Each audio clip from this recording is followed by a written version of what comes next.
Welcome to Museum Archipelago. I'm Ian Elsner.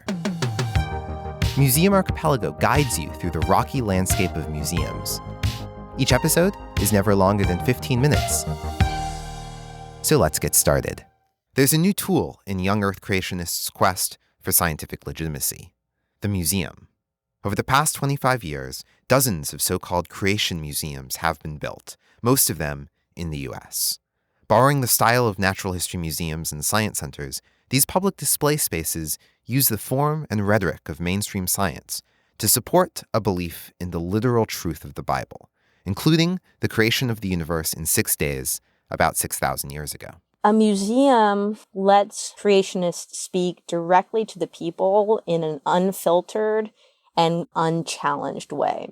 Just by being able to put all this inside something that's called a museum and use these sort of trappings of science, it really gives creationism that additional feel of legitimacy and credibility that it might not otherwise have. This is Julie Garcia, and her interest in both evolution and the people who vehemently deny it led her to explore why museums are a particularly well-suited medium for creationist ideas. My name is Julie Garcia. I was formerly known as Julie Duncan at the time that I wrote my senior thesis, which was called Faith Displayed as Science: The Role of the Creation Museum in the Modern American Creationist Movement. Garcia grew up in Kentucky, and as an undergrad at Harvard, she decided to become a history and science major. At other colleges, that's known as history and philosophy of science, which is basically just the study of what science is and why we trust it and what are different ways of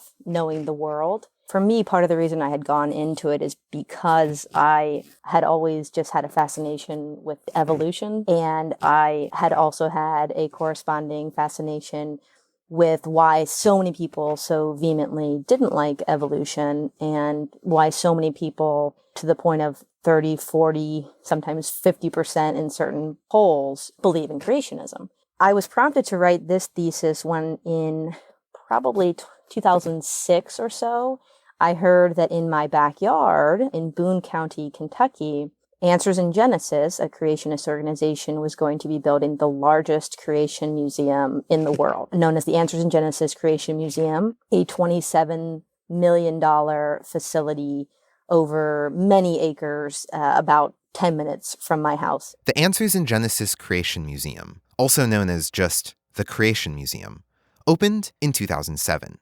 In its first year, it reported 400,000 visitors. I eventually decided, coming into the summer of 2008, before my senior year, that I would spend that summer traveling back home to Kentucky to visit the Creation Museum there, and 3 other creation museums around the U.S. The Creation Evidence Museum in Glen Rose, Texas, Dinosaur Adventureland and the related Creation Museum in Pensacola, Florida, and the Institute for Creation Research, which is near San Diego, California. So that's kind of how it all started, and I spent the summer 2008 visiting those and talking to people and learning about the 4 different museums. Garcia chose these 4 museums for their stylistic differences and for their geographical diversity. At each one, she viewed the exhibits and talked to the founders and staff, then analyzed and highlighted the messages and methods common to all of the museums.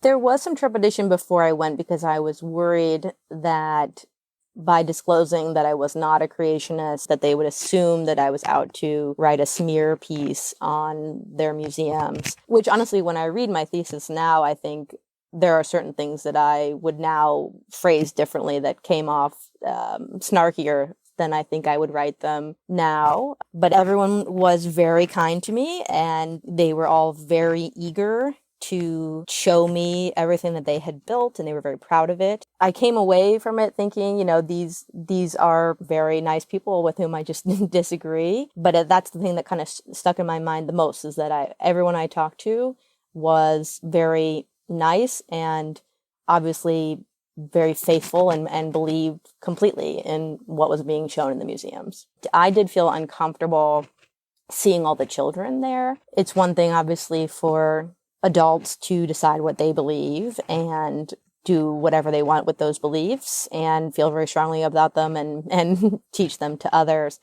it was just a little troubling to me or disheartening to see young children, very impressionable, learning things that I personally consider to be contrary to science, undoubtedly contrary to established mainstream science. But of course, that's kind of the purpose of these museums. All 4 museums heavily featured dinosaurs, either in audio-animatronic form or as fossils. This is not just because of the time compression of geological ages present in young Earth creationism. It is also because dinosaurs attract the public, particularly children, to these museums. The founder of the Answers in Genesis Creation Museum, Ken Ham, calls dinosaurs missionary lizards for their attention-getting power. Yes, I did feel some discomfort seeing kids being kind of explicitly told, hey, these dinosaurs were alive, 6,000 years ago, and people were riding them. Like in Answers in Genesis, they actually have a triceratops toward the end of the museum with a saddle on it. And you can sit on it and take a picture, and it's not a joke. It is a representation of what the museum says, would have been a typical pre-flood diorama where humans were living together with dinosaurs. All of them basically said in different ways. Dr. Hovind from Dinosaur Adventureland in Florida and Ken Ham from Answers in Genesis both very explicitly say the purpose of using things like dinosaurs is to attract the children and to bring them in. Then again, with distance now, I can acknowledge that is true of secular museums too. That's why we're all fighting over who's going to buy for several $1 million the best specimen of a T-Rex and so on, because we all know that dinosaurs sell. But at the same time, given the counter narrative being told at these museums about dinosaurs and humans living together, yes, I did feel some discomfort. So why build a museum? Garcia argues that there are 3 significant and interrelated reasons. The first, museums are seen as credible. Museums really have a long history in the U.S. as places of scientific research and public education. In the 20th century, they were sometimes referred to as cathedrals of science, this idea that they were buildings where we set forth, the best of human knowledge and human endeavor, and everything that the collective knowledge of our species was placed in these buildings for everyone to see and to learn from. So simply by attaching that phrase, that word, museum, it just automatically gives what's inside the building a sheen of credibility that it otherwise wouldn't have if it were called, a theme park or a Bible center or something like that. The second reason also relates to the focus on dinosaurs. Museums are more entertaining than school, Bible study, or Bible school. It's a kind of entertaining that a lot of teachers are going to like. A lot of parents and teachers, they want an educational experience for kids. And so a lot of parents who might not want to spend the money to take kids to what they feel like is kind of a frivolous day at a theme park can get behind the idea of taking them to a museum where they're going to be learning about science and they're going to be learning wholesome things and kind of bettering themselves.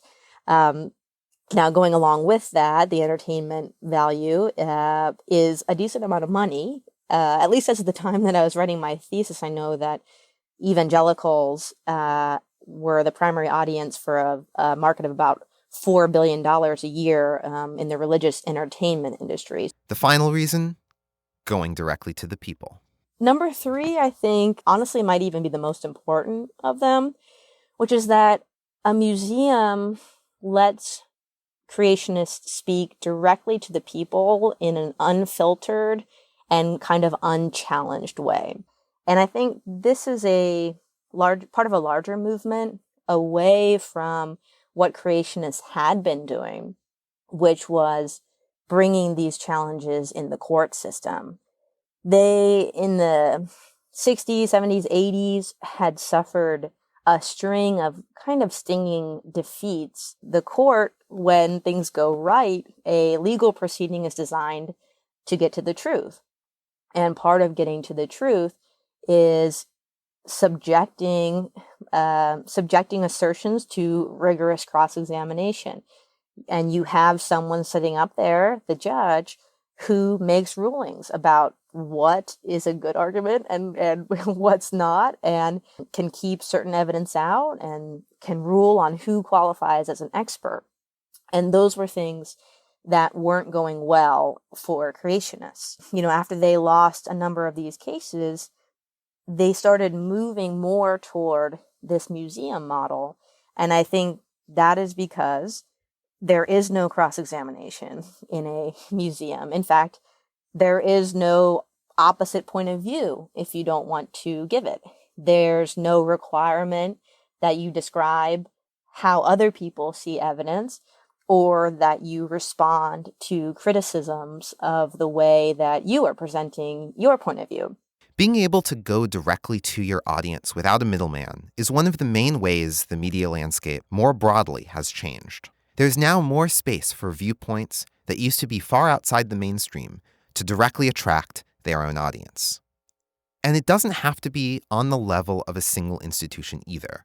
Garcia talks about guides to scientifically informed museums, zoos, and aquariums for sale in the Creation Museum's gift shop, meant to be used at these other institutions for alternative, biblically correct interpretations of their displays. I know that in addition to those printouts that you can purchase through Answers in Genesis and other sources, there are also some organizations that provide these tours, such as a group called Biblically Correct Tours that does tours of natural history museums. And my understanding of how these work is that essentially it's an offshoot of this idea of the two-model approach, which is the idea that evolution and creationism are two competing philosophies and that they essentially look at the same evidence, but they just draw different conclusions.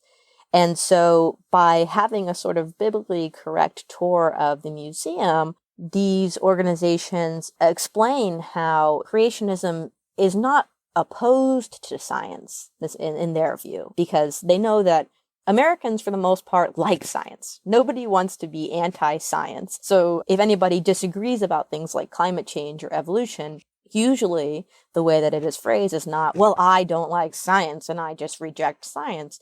It's more, well, I take a different view of the science and, there are two sides to this story and I follow this interpretation and so on.